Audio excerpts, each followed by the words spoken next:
enforcement was still a job during vigilante time, but death in the line of duty was pretty likely. The West had a variety of legitimate lawmen, ranging from town sheriffs and marshals to the U.S. Marshals appointed by the Attorney General. U.S. Marshals were charged with maintaining federal law, and they could deputize local men to form a posse when greater numbers were necessary. And during this period, deaths in the line of duty were kinda common. The U.S. Marshals alone had several deadly incidents. In 1872, a marshal and 7 members of his posse were fatally harmed when they tried to take a prisoner from the custody of another court. In 1885, a deputy marshal and 3 members of his posse engaged in a deadly firing exchange. A prisoner escape claimed the lives of a deputy marshal and 2 posse members in 1887. Another did the same to 2 deputy marshals and 1 posse member in 1893. The West still holds a lot of records for the deadliest incidents involving multiple law enforcement casualties. Not records I want to see broken anytime soon, mind you. Contrary to what you might think after all that, many towns did indeed try to enforce weapon control and restrictions. The Wild West had no shortage of fireable weapons, creating a worrying situation for lawmen trying to prevent violent offenses. Towns like Tombstone, Arizona, and Dodge City, Kansas required visitors to surrender their weapons whenever they entered the town. In fact, the 1881 firing exchange event at the OK Corral started as a conflict over Billy Clanton and the McLaury brothers refusing to give up their weapons when they entered Tombstone. Anyone defying a western town's weapon control laws was likely to meet a violent end. Author and cowboy Andy Adams describes the laws of Dodge City in his account published in 1903. The buffalo hunters and rangemen have protested against the iron rule of Dodge's peace officers, and nearly every protest has cost human life. Don't ever get the impression that you can ride your horses into a saloon or fire out the lights in Dodge. It may go somewhere else, but it don't go there. Most cowboys think it's an infringement on their rights to give up firing in town, and if it is, it stands. For your weapons are no match for Winchesters and buckshot, and Dodge's officers are as game a set of men as ever faced danger. Look, I know weapons control is something law enforcement still struggles to enforce till this day, so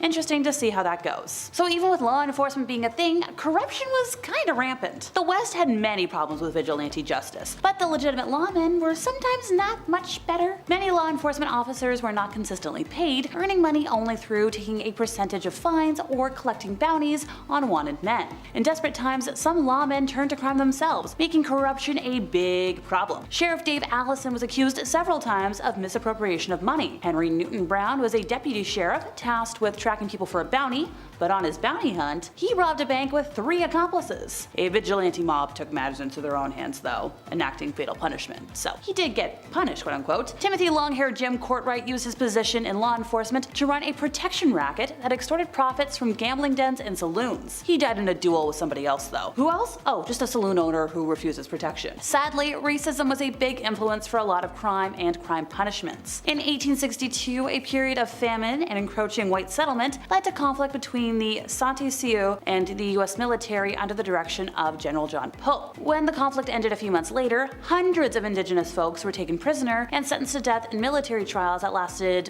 around 10 minutes each, so not really long. Most of these prisoners were convicted on the basis of being present when the fighting ended, which, great, let's kill all of our bystanders for no reason. Military authorities wanted to execute all 303 people who were convicted, but President Abraham Lincoln was concerned with distinguishing between individual acts and group warfare, and how executing prisoners of war would look to foreign powers. He approved the execution of only 38 prisoners in the end, still making it the largest mass execution in US history. This was far from the end of indiscriminate executions, as the US government enforced increasingly dehumanizing policies. Generals William Tecumseh Sherman and Philip Sheridan fought against indigenous groups, viewing those conflicts with the same attitude of total war that they had adopted during the Civil War. Under their direction, the military destroyed entire villages, with Sherman ordering his soldiers to kill everybody in a village and burn it down. And that's just the official folks. Vigilante justice was inherently subject to the biases of the public, which often led to the racially motivated selection of targets. And the West was no exception, with plenty of ethnic minorities considered the other and regarded as a threat by white settlers. So, folks who were Hispanic,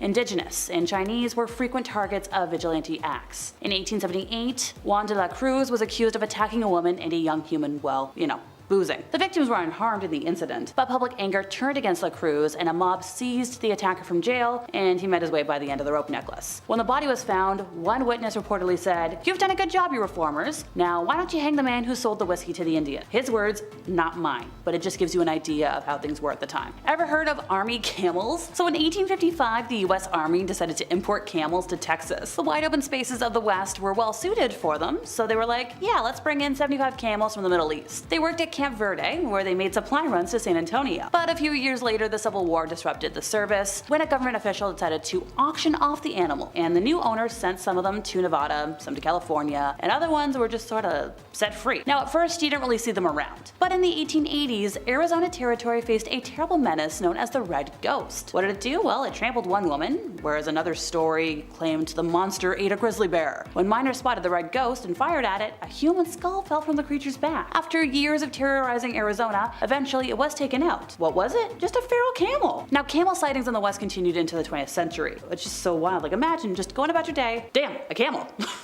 So in the Old West, people would use a variety of materials for toilet paper, including leaves, corn cobs, newspapers, and even old catalog pages. Soft, commercial-produced toilet paper, as we are very privileged to know today, didn't become very widely available until the late 19th century. And since they didn't have plumbing, as these outhouses were so common and gross, they stunk as they attracted many types of wildlife to slither their way in with you. They had bugs like black widows, and if you're extra unlucky, maybe even poisonous snakes. Also, because of the trades of goods of many were tobacco, spittoons were located everywhere. In almost every saloon, if not, you'd be finding yourself slipping on someone else's spit. Due to the widespread of the chewing tobacco in the 19th century, spittoons were a common fixture in public areas, including railroad stations. Their intended purposes was collecting tobacco juice spit from a distance, so typically they were built heavy and low to the ground. So with a wide mouth or funnel top, in the United States, public health departments launched an anti-spitting campaign to stop the spread of TB as it became more and more aggressive in smaller populated areas. Tuberculosis had forced some of these states as spitting to be illegal, as it still is, and by the mid-20th century, spittoons were finally gone from most public spaces in the United States. I don't really think right now they still have spittoons, but that's gross. Even the towels used to clean the bathroom and the bars at saloons were the same towels you'd wipe your face if you had too much beer foam. People kept spitting, and so it was so outlawed that because of the respiratory disease went rampant in the regions, if you kept spitting, you'd be charged with a $500 fine. But either way, the Wild West, from the daily politics to hygienes, times do be changing and the world keeps on spinning. With gambling as super apparent in saloons as it was also useful pastime, it was also a risk if you were a cheat, and you might also have to cheat death,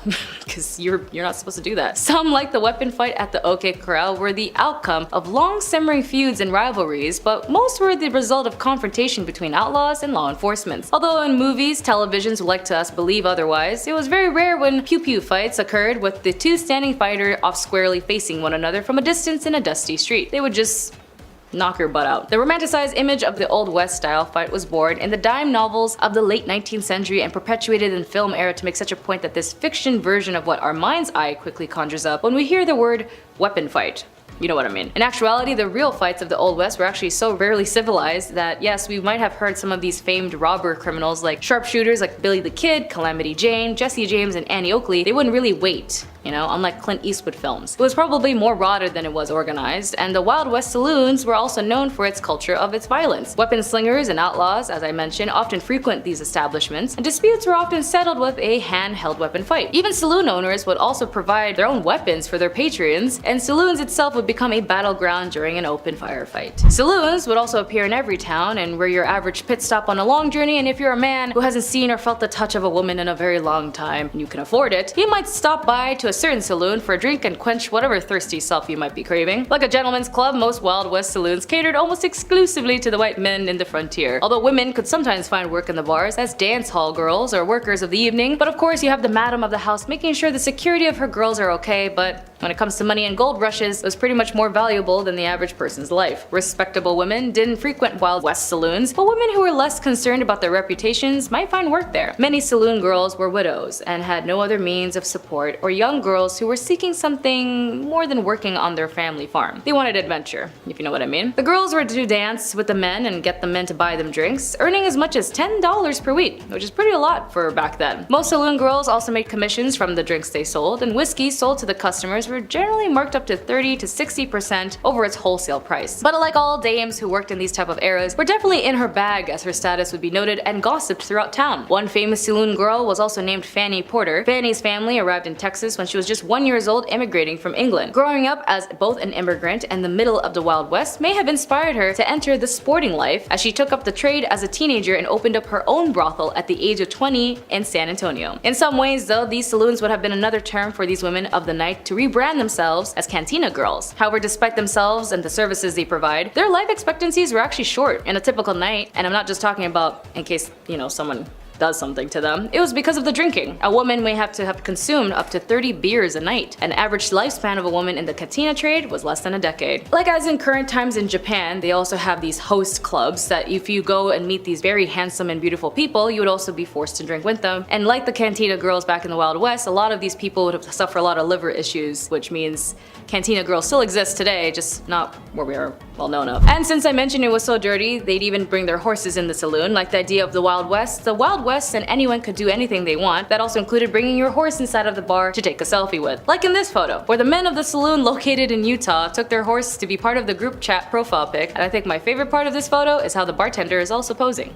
The lack of essential dental care resources meant oral hygiene also took a backseat to survival, and a pristine smile was a very rare gem. Toothbrushes were a luxury, and brushing one's teeth was an afterthought for many. And it gets worse, because it always does. When faced with dental issues like cavity or root canals, the remedies were far from sophisticated. Brace yourself, as the favored method was just simply getting barbers and even blacksmiths acting like makeshift dentists and just extracting your offended tooth with pliers. Women in the Wild West were often conspicuous about personal hygienes with their male counterparts, or more than their male counterparts. Despite the challenges of privacy and limited resources, many women made effort to wash regularly, using nearby rivers and streams for basic cleanliness. This practice, alongside the advantage of being indoors, more often allowed them to maintain a higher level of personal hygiene compared to men. This gender difference in hygiene and hygienic practices showcases the early recognition of the importance of cleanliness among women, and it highlights their role in setting standards for personal care, even in a time where bathing and washing were not as so common in a practice. Cowboys and cowgirls of the Wild West era weren't just fashion trendsetters, but their choices of accessories served a dual purposes of practicality and hygiene-wise. Bandanas often provided protections against the gritty winds and scorching suns, and there's also another hidden benefit. In a time when the access to clean water and regular bathing was very limited, personal hygiene practices weren't always up to par, so the bandana, often worn around the neck or face, acted as a makeshift shield. Not only did they safeguard against dust, but they also aided in reducing the spread of germs and unpleasant odors that people so commonly came across the rugged days of the Wild West. And also, if you smelled, at least they can cover it up. In the Wild West, alcohol-fueled bar brawls were common, often escalating to very dangerous levels. The infamous firewater, a potential mix of burnt sugar, alcohol, and chewing tobacco, frequently ignited tempers over trivial matters. While many brawls resulted in minor injuries, some spiraled into deadly conflicts. This volatile environment, where a simple disagreement could lead to lethal outcomes, paint a vivid picture of the lawlessness and rough justice that characterized the era. The prevalence of such violent encounters in saloons highlighted the harsh realities of life in the Wild West, where disputes were often settled with fists or weapons rather than words, underscoring the perilous nature of social interactions during this time. In the 1800s, diseases like cholera, as I mentioned, was a major cause of death in the American frontier. The necessity to prioritize drinking water over uses like laundry and dishwashing exacerbated the risk of disease outbreaks. So cholera in particular claimed thousands of lives, affecting both settlers and indigenous populations. The arrival of European settlers in the Americas had a catastrophic impact on Native American populations, primarily due to the introduction of diseases like smallpox, measles, and influenza. Native Americans had no prior exposure or immunity to these diseases, and they had suffered devastating losses, with some estimates indicating a reduction of up to 90% in their populations. This tragic aspect of colonial expansion underscores the lethal impact impact of infectious diseases in populations without natural immunity, highlighting one of the most significant and tragic consequences of the European settlement of the Americas. This grim reality of the frontier life underscores the vulnerability of populations to common diseases in the absence of modern sanitation and medical knowledge. It highlights the precariousness of life during this period, where everyday resources and practices could also mean the difference between health and widespread illness. The westward expansion of settlers under the banner of Manifest Destiny had a significant health implication. As they veneered into new territories, they encountered unfamiliar diseases to which they had little immunity due to poor living conditions. This exposure to new pathogens posed a significant health risk, often overwhelming their already compromised immune systems, and this aspect of frontier expansion highlights the unintended consequences of exploration and settlement on the health of the settlers, revealing the challenges and dangers they faced in unfamiliar environments. Hospitals in the 1800s, prior to the understanding of bacteria, often did much harm than good. The lack of sterilization of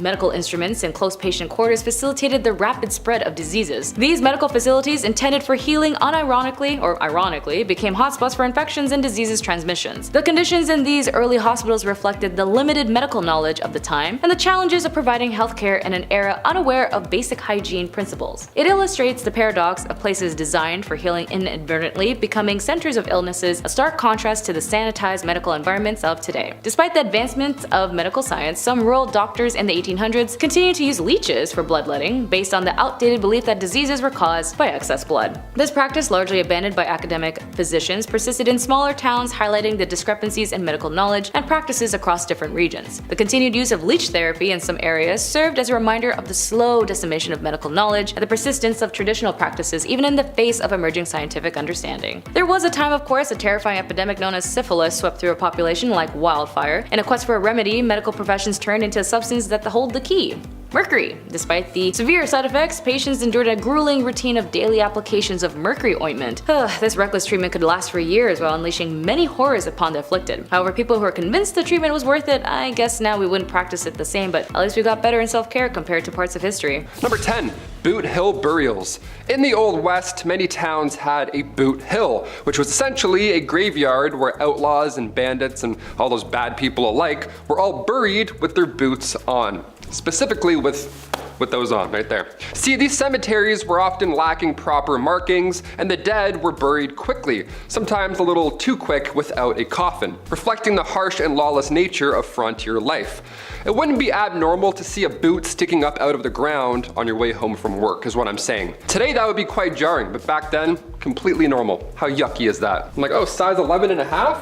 Perfect. Number 9. Medical practices. In the Old West, broken bones were a common occurrence. Obviously, uneven roads, hopping up and down horses, everything's made of wood that's all broken. Particularly among those who worked in physically demanding professions such as ranchers, miners, and cowboys, everything is going to be broken on your body by the end of the day. Treatment options were limited and often relied on basic first aid techniques, splinting the affected area with whatever materials were available. Wood, cloth, animal bones. It was nuts. It sounds crazy, but back then, it was really the only method for immobilizing broken bones. You have to wrap another bone around it. It's like, ew, please, can I get a cleaner bone? Pain relief was only provided with natural remedies such as opium or willow bark tea, so 50-50 what kind of night you're gonna have there. More serious fractures, such as those that punctured the skin, ow, those required the attention of a doctor or a surgeon. However, back then the doctor had like 2 teeth in 1 eye, so not much help. Number 8, duels. Yes, duels. Let's talk about these.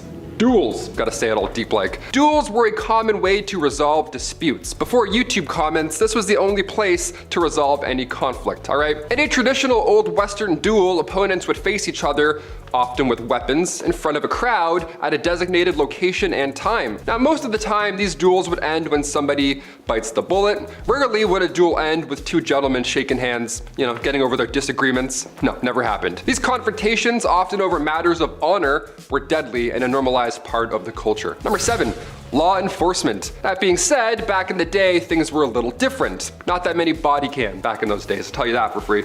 With a lack of formal law enforcement, communities often took justice into their own hands. They're like, oh yes, all 17 of us, we've decided, you're out of here. Vigilante coups would form to hunt down suspected criminals, often resulting in brutal forms of punishment without a formal trial. Yeah, no judges needed, no jury duty, nothing like that. The town ended the conflict in 48 seconds. You're welcome, let's get a beer. Let's get a really disgusting beer.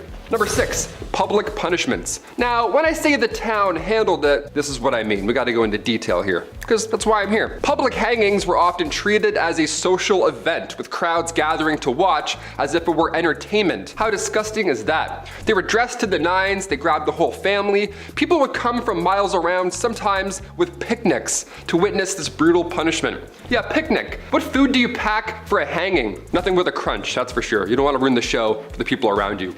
Sorry. Number 5, Mary Catherine Haroni, also known as Big Nose Kate, was a historical figure associated with the American Old West, as she was a Hungarian-born adult worker and companion to the legendary lawman and gambler Doc Holliday. Kate eventually moved to West and found herself in a rough and often lawless mining towns of the Old West, as she worked as the Lady of the Night, gained notoriety for her feisty and independent personality. Kate then became romantically involved with John Henry Doc Holliday, a dentist turned gambler and gunfighter. What a career change. They met in Fort Griffin, Texas in 1870s following Doc Holliday's death in 1887. Kate Haroni then lived in various places, including Arizona and Colorado. She then worked as a nurse and a hotel owner in the early 1900s, and Kate moved to Arizona and lived in poverty. She worked in various jobs, including serving as a cook, and then in the 1930s she applied and received a pension for being a widow of a veteran American Indian War. Doc Holliday had happened to serve as a scout. Big Nose Kate then passed away on November 2nd, 1940 in Arizona at the age of 90. She outlived many of the famous figures of the Old West. Number 4, Belle Starr. Born Myra Maybelle Shirley, Belle Starr was a notorious figure associated with the American Wild West during the 19th century. She became known as the Bandit Queen and gained notoriety for her associations with various outlaws and her involvement in criminal activities. Belle married several times, with her famous marriage being the outlaw Cole Younger, a former member of the James Younger gang. After Younger, she then married Sam Starr, a Cherokee outlaw, which contributed to her connection with the Indian Territory, present-day Oklahoma. Belle Starr was also known to associate with herself with various outlaws, including Jesse James, the Younger brothers, and the infamous Dalton gang. Her connections to these outlaws and her involvements in horse theft and other illegal activities contributed to her reputation. Belle Starr and her husband Sam Starr lived in the Indian Territory, where they ran a horse ranch, and their ranch became a haven for outlaws seeking refuge from the law. Belle Starr was arrested several times for various offenses, including horse theft. However, she often managed to avoid lengthy imprisonments, and her criminal activities continued. Belle Starr's life came to a violent end when she was shot and killed on February 3rd in 1889 while riding home from a neighbor's house. The circumstances of her death remains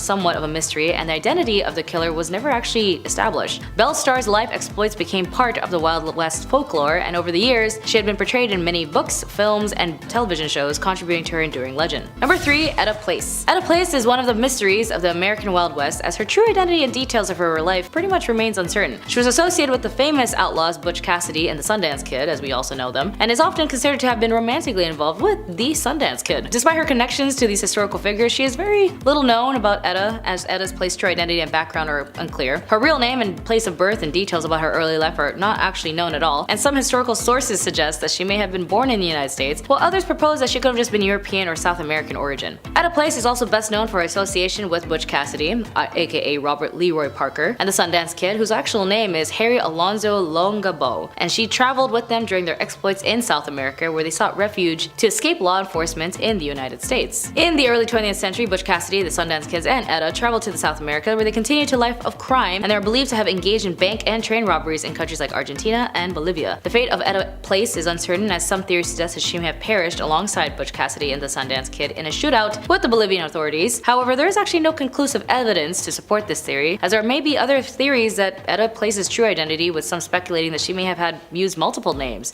during her lifetime. However, concrete evidence to confirm her background or provide clarity on her true identity is still undiscovered. Number 2, born in France around 1829, Eleanor Dumont moved from the United States and became involved with the gambling industry known as the Gold Rush. She arrived in California during the Gold Rush of 1850, seeking opportunities in the burgeoning mining towns in 1854. Eleanor ended up opening a gambling establishment in Nevada City, California, where she ran gambling tables and her reputation for her skills as a card dealer. She then became known as Madame Moustache due to the fact that she had distinctive facial hair and refused to remove it despite societal expectations. And over the years, Madame Moustache opened and managed several gambling establishments in various mining towns, including Virginia City and Bodie. Despite her success in the gambling business, Eleanor faced financial challenges and struggled to maintain her enterprises. She suffered major losses and debts that ended up leading to her to a decline in her fortunes. And then Eleanor Dumont's life took a tragic turn, and as in 1879, facing financial difficulties and heartbreak, she took her own life by ingesting an overdose of really intense drugs in Bodie, California. Eleanor Dumont's story proves that a glimpse into the complexities of life during the gold rush and the challenges faced by women trying to make a living in a male-dominated society. Her role as a successful gambler and car dealer, as well as her refusal to conform to traditional gender norms, contribute to her place in the history of the American West. The nickname Madame Moustache and her distinctive facial features further add the colorful and unconventional aspects of her life. And finally, number 1, Bonnie Parker was one half of the notorious criminal duo known as Bonnie and Clyde. Alongside Clyde Barrow, Bonnie Parker gained notoriety during the Great Depression for a series of bank robberies and criminal activities in the early 1930s. Bonnie Elizabeth Parker was born on October 1st, 1910 in Rowena, Texas, and she grew up in a working-class family, and despite her small stature, developed a love for poetry and drama. I wonder if that's what caused her to join Clyde. Because she joined Clyde Barrow in January 1930. Clyde was already a seasoned criminal. A little bit of spice, little paprika, was serving time in East End Prison Farm in Texas. A mutual acquaintance smuggled a weapon to Clyde, and he used it to escape. Bonnie and Clyde embarked on a crime spree that included bank robberies, burglaries, and car thefts. They were involved in several pew-pew outs with law enforcement, and their criminal exploits attracted significant media attention. Bonnie and Clyde were often a part of criminal gang that included their other associates, such as the Clyde brothers, Buck Barrow and his wife Blanche Barrow. The gang engaged in violent confrontations with law enforcement, resulting in injuries and fatalities on both sides. Bonnie and Clyde gained additional notoriety due to photographs found by police at one of their hideouts, and the images depicted the couple posing with weapons, contributing to their image of glamorous and dangerous criminals. Bonnie and Clyde crime spree came to a violent end on May 23, 1934, when the law enforcement officers ambushed their car near Bentonville Parish, Louisiana. The officers fired a barrage of bullets, killing both Bonnie and Clyde instantly, and the story of Bonnie and Clyde has become a part of American folklore. Their criminal exploits and romanticized in the media have been a subject of numerous books, films, and songs, and the 1967 film Bonnie and Clyde starring Warren Beatty and Faye Dunaway further cemented their status as infamous figures. Kicking off the list at number 10, going the distance. First things first, how much was an IPA back in the 1800s? That's why we clicked this video, right? That's all we want to know. Some beers today cost like $13 at the bar. What's going on? Nowadays we have happy hour, drink specials, wine pairing suggestions that go along with your meal. We have affordable alternatives today at the bar. Back in the 1850s, saloons would price their drinks depending on how far away you had to travel to get there. Isn't that wild? In the Yukon, their shots of whiskey were like 50 cents a pop. That was a lot of money back in the day. If you were to ask for the same drink in a local saloon, say in Colorado, you could get numerous beverages for the same price. And as you would expect, the fancier the establishment, the more you'll spend. But either way, it's not going to be comfortable. Number 9, manure everywhere. The 1800s were changing times, especially on the western frontier. Cities were being built, America was under reconstruction, and if you see my video on the 1800s technology, then you know how things were about to get a little wild. Except something I want to talk about today is, well, it's gonna drive moms and wives nuts across the country. How many times have you told your husband or the kids to wipe off their feet before coming into the house? Or stop wearing their shoes in the house? Right? It's the worst. I'm sorry, Mom. Okay, but imagine that, except everyone is bringing in their muddy, bloody, and manure-covered boots into the house.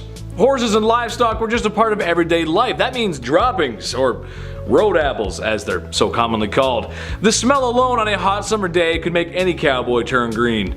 I think I'm going to puke, Dad. Number 8, no stools. Okay, this one's for all the bartenders out there.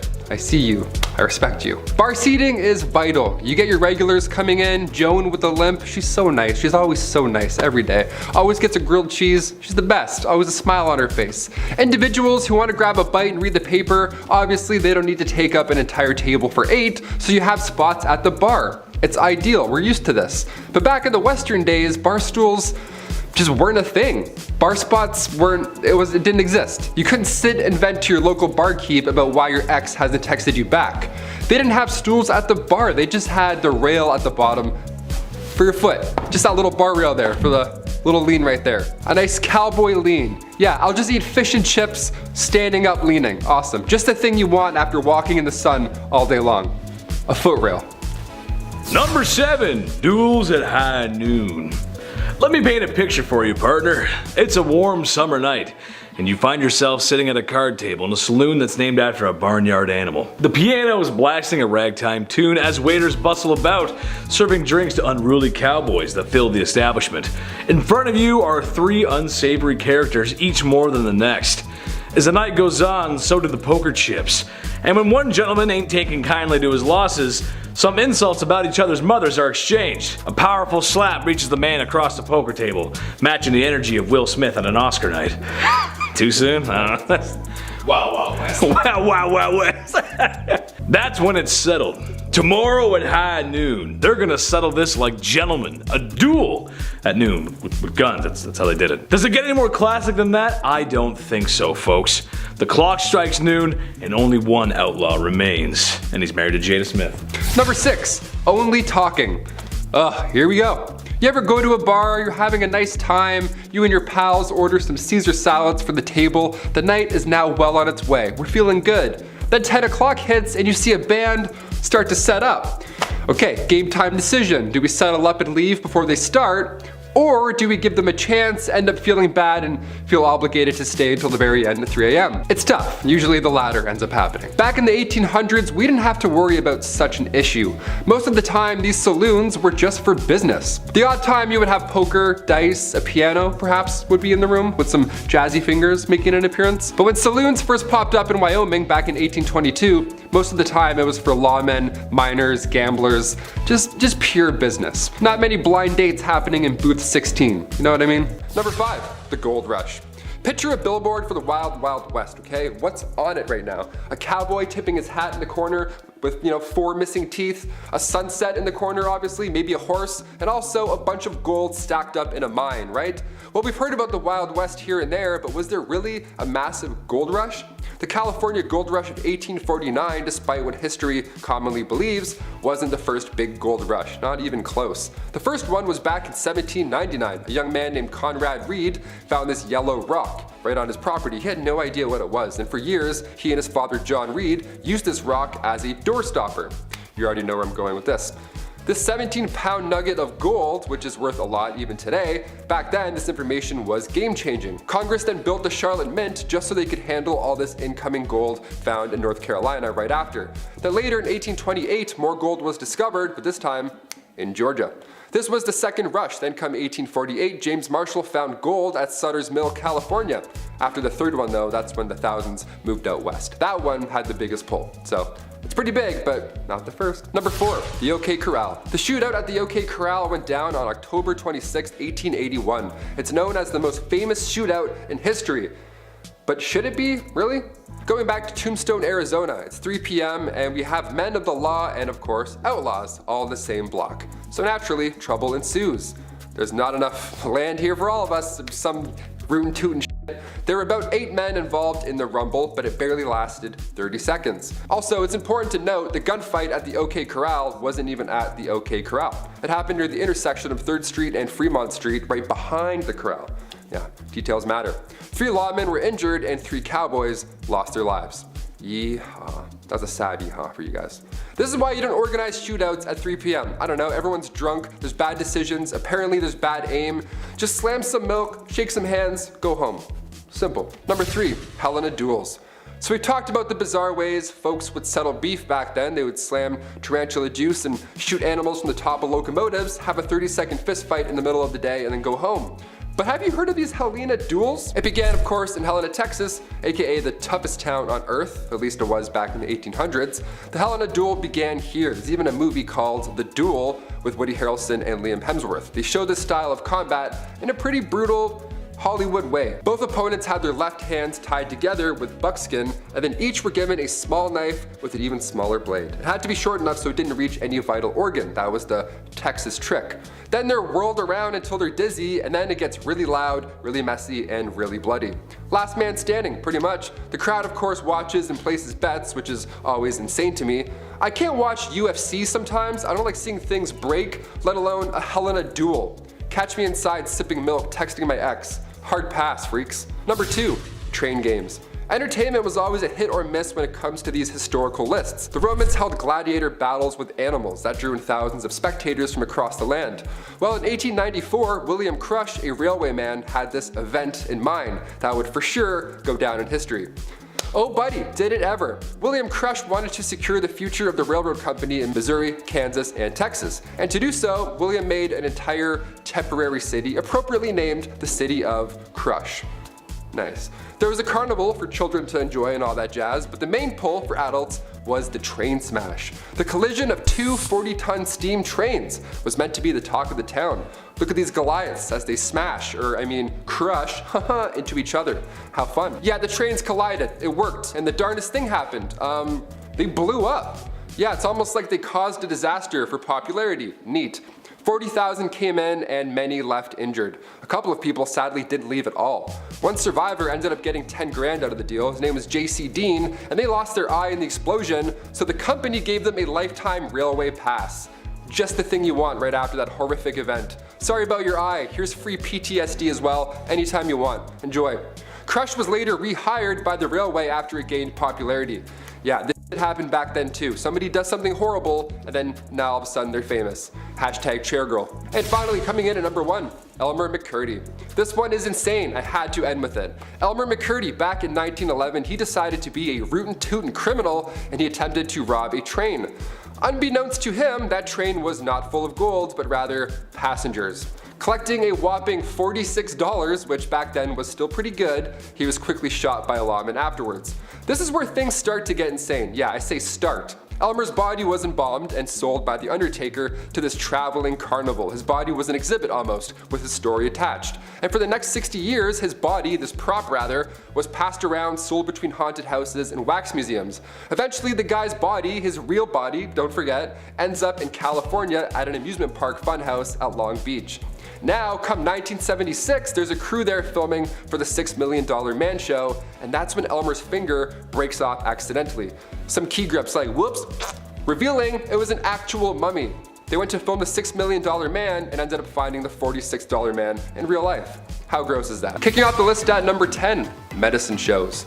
Nowadays, medical shows are fascinating. Dr. Pimple Popper, I can weirdly watch that all day. There's something about animal rescues, home renovations, or chiropractic adjustments, I can never be bored. So back in the wild, wild west, the 1860s to the 1890s, they had medicinal showmen. Yeah, these guys would go town to town, of course selling elixirs and tonics, but they would really nail this pitch. They would have pawns run ahead and plant themselves in the audience for these random medicine shows. That way when the world's greatest showman doctor arrives, he randomly picks an ill patient and then boom, just like that, they would be cured. One of the most successful of these elixirs was an elixir made by Kickapoo Indian Medicines from John Healy and Charles Bigelow. It was a mixture of herbs, roots, and animal fat, said to treat any illness, but really it was more of just a laxative, so you were just in the bush and hoping it got better. Number 9. Hop on my camel, partner. When you think of the Old West, you think long open ranges, spurs on boots, and cowboys riding camels? That's right, in 1855 the United States Army decided to import 75 camels to Texas. After all, the terrain in the Old West was fairly similar to the Middle East. The camels made supply runs between Camp Verde and San Antonio.